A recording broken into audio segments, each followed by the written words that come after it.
mapayapang kaharian na ang ngalan ay Berbania, namumuno ang isang magaling at maginoong hari, si Haring Fernando. Kasama niyang namumuno ang kanyang kabiyak na si Reyna Valeriana, isang mapagmahal at minamahal na reyna ng Berbania. Silang dalawa ay biniyayaan ng 3 binatang matitikas na sa paglaon ng panahon ay naging mga pantas. Si Don Pedro na panganay ay may tindig na pagkainam. Si Don Diego naman ay malumanay, habang si Don Juan naman ay may pusong ginintuan. Ngayon, panahon na upang kayong tatlo ay mamili sa dalawa. Ang pagpapanig o ang pagrereno at mamumuno sa kaharian ng Berbania. Ang paghawak ng karya at bayan upang ito'y paglingkuran ay aming naiibigan. Ipinagmamalaki ko kayo, mga anak. Mabuhay ang 3 prinsipe! Mabuhay! Isang gabi, nang mahimbing na natutulog si Don Fernando, napanaginipan niyang kanyang bunsong anak na si Don Juan. Di umano, ito'y nililo at pinatay ng 2 tampalasan. Mahal! Mahal! Mahal! Naku, mahal! Ano ang nangyayari sa'yo? Ito po, haring mahal, mabigat man at maselan, ay mayroong gamutan. May isang ibong pangalan ay Adarna. Pag marinig mo itong kumanta, sakit mo'y mawawala. Ito ay tumatahan sa kabundukan ng Tabor, kung saan makikita mo ang Pedras Platas, ang punong tinitirhan ang ibong Adarna. Sa kasamaang palad, sumuway sa utos ni Don Fernando si Don Pedro. Siya ay nagdala ng kabayo papunta sa kabundukan ng Tabor. Siya ay naglakbay sa kabundukan na higit sa 3 buwan bago narating ang bundok Tabor, kung saan makikita ang Piedras Platas, punong tirahan ng ibong Adarna. Siya ay dumaan sa mga iba't ibang pahamak sa kanyang paglalakbay upang makuha lang ang lunas para sa kanyang amang mahal. Ang malas naman ito. Namatay pa yung kabayo ko. Natanaw ko na ang Piedras Platas. Ang ganda ng kapaligiran, lalong-lalo na ang mga punong kahoy na ginto.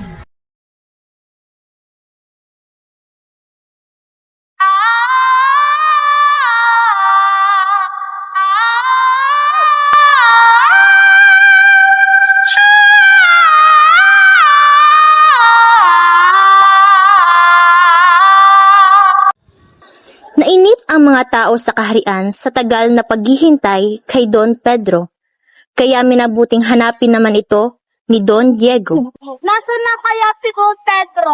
Oo nga, saan na kaya si Don Pedro? Nagkakasat na kayang gumaling ang mahal na hari? Don Diego, matagal na kami naghihintay para sa iyong nakakatandang kapatid na si Don Pedro. Kaya panahon na ikaw ay pupunta sa bundok ng Tabor upang hanapin ang ibong nakapagpagaling sa iyong ama. Hindi ko po kayo bibiguin, kayang-kaya ko ito. Naglakbay si Don Diego patungo sa bundok Tabor na hindi nagpaalam sa kanyang mga magulang. Inabot ng 5 buwan ang paglalakbay ni Don Diego bago nakarating sa patutunguhan. Dumaan muna siya sa hirap bago nakarating sa Piedras Platas. Anong bang laking uwaga? Punong ganday nakakaakit sa mata. Malalim na ang gabi. Ku'y mamahinga muna.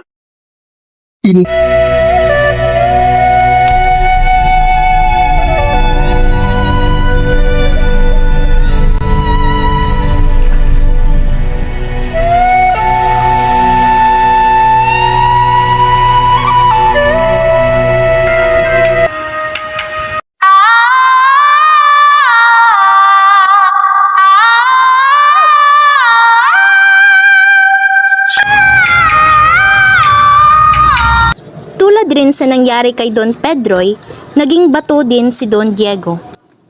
Mahal, masama ang aking kutob sa mangyayari kina Don Diego at Don Pedro. Ano ba ang dapat natin gawin?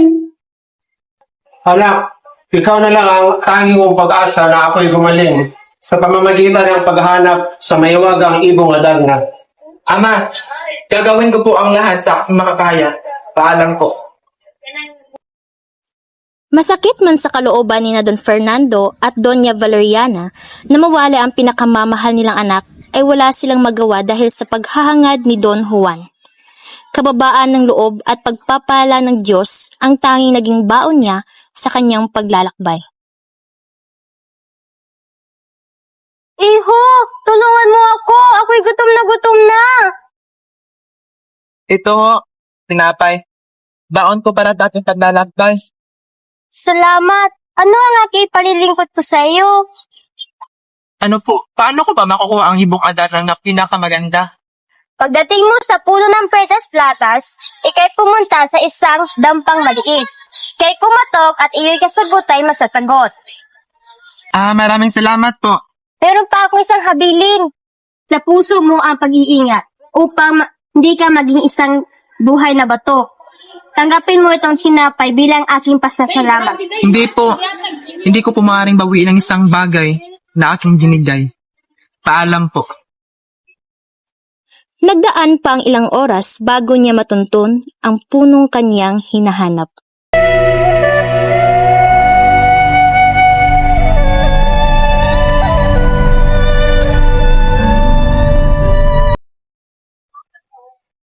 Tumuloy ka, Iho. Halika't samahan mo ako sa akin pagkain.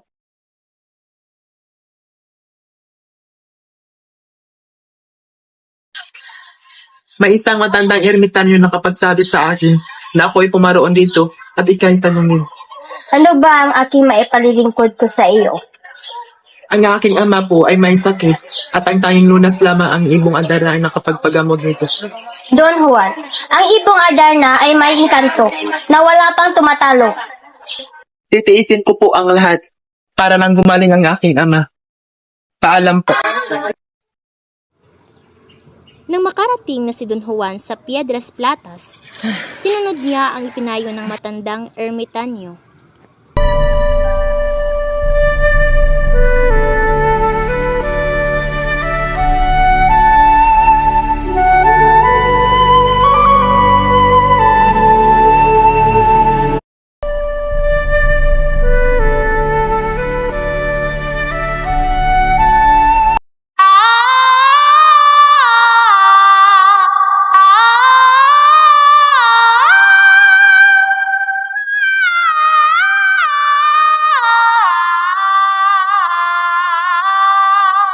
Camera action.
Kapatid ko, maraming salamat.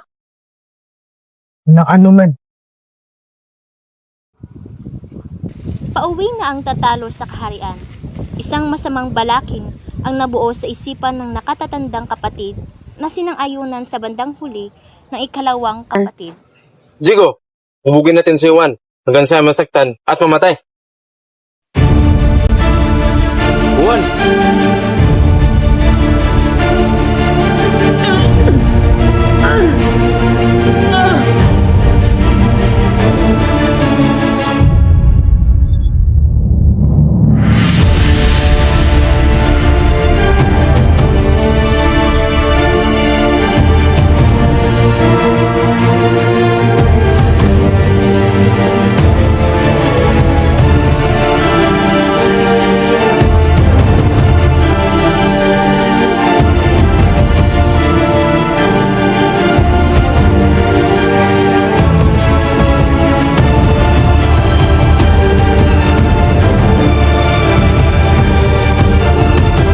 Mahal kong ama, kami naririto na at dala namin ang magkakapagamot sa iyong pakiramdam.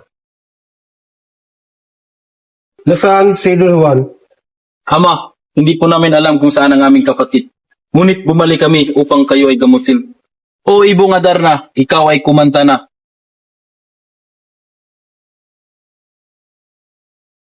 Ano ang nangyayari?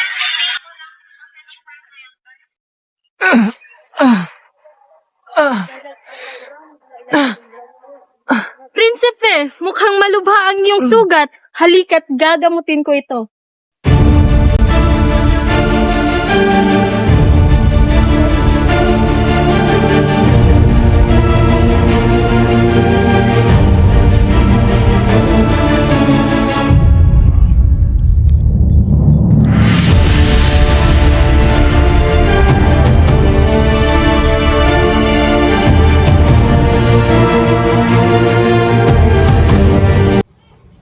Ilang araw ang nakalipas, maginhawa at handang umuwi na si Don Juan dahil sa tulong ng ermitanyo. Nang makita ng Ibong Adarna si Don Juan, ito'y biglang kumanta at kumanda.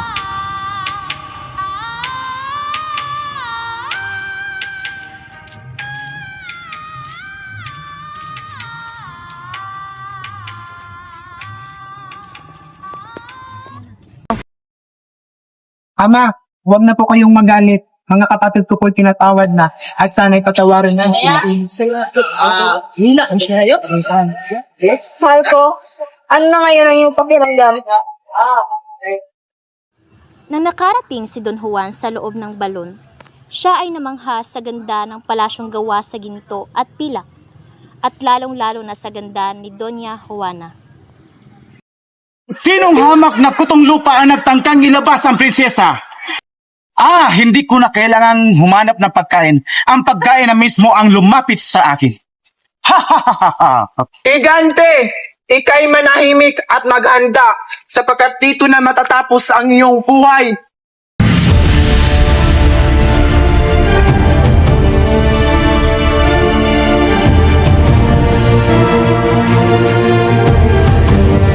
Ngayon napatay ko no ang higanting bantay. Balak kitang iuwi sa aking kaharian.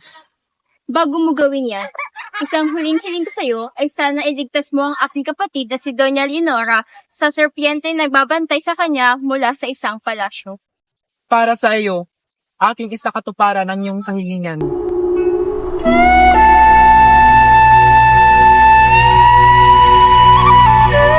Don Juan, matatanggap mo ba si Doña Maria bilang iyong asawa? Opo.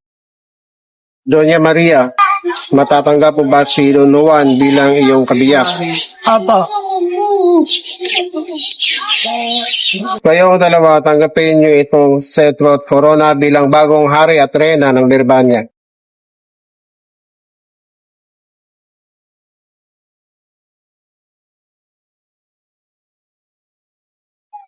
Simula ngayon ay magkabiyak na kayo habang buhay at magpakailanman. Mabuhay ang bagong kasal! Mabuhay!